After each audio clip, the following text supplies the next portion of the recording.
Hello and welcome to Orissa Post Live. We're watching the news roundup of the day with Lopita.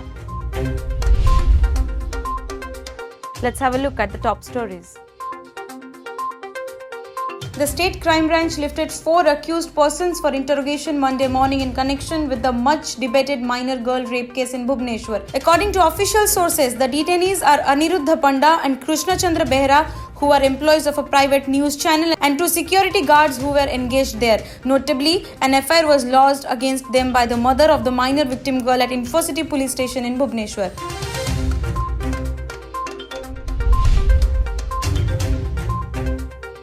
The Odisha Police Service Commission (OPSC) has planned to conduct certain recruitment examinations online in the wake of COVID-19 pandemic. The OPSC is all set to conduct the examination for insurance medical officers through online mode on 20th December.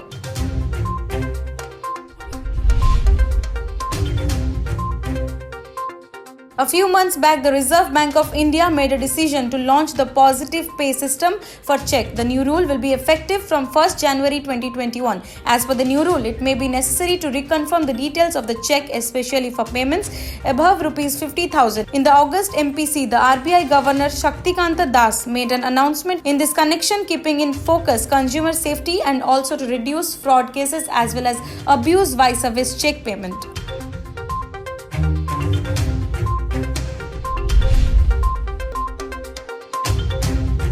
The revenue inspector of Baradia Revenue Circle in this district was arrested while taking 5,000 rupees as bribe Monday. Odisha vigilance officials caught Anita Tarai, the RI, red-handed.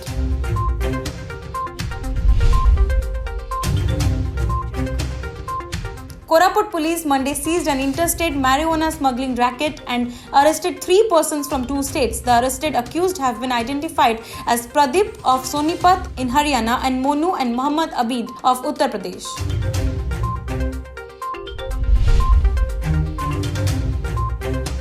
A father and son duo attempted to immolate themselves at around 11 am Monday in front of the Anugul district collectorate. However, the police personnel deployed there averted the self-immolation bid.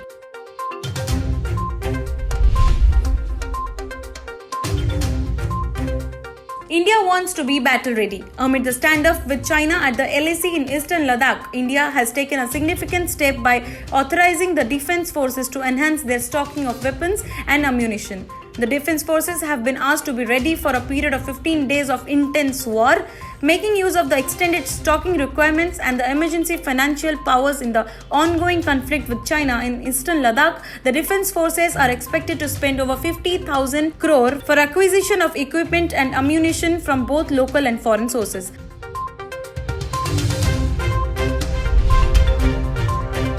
That's all for today. Stay tuned to Orissa Post Live for all the latest updates.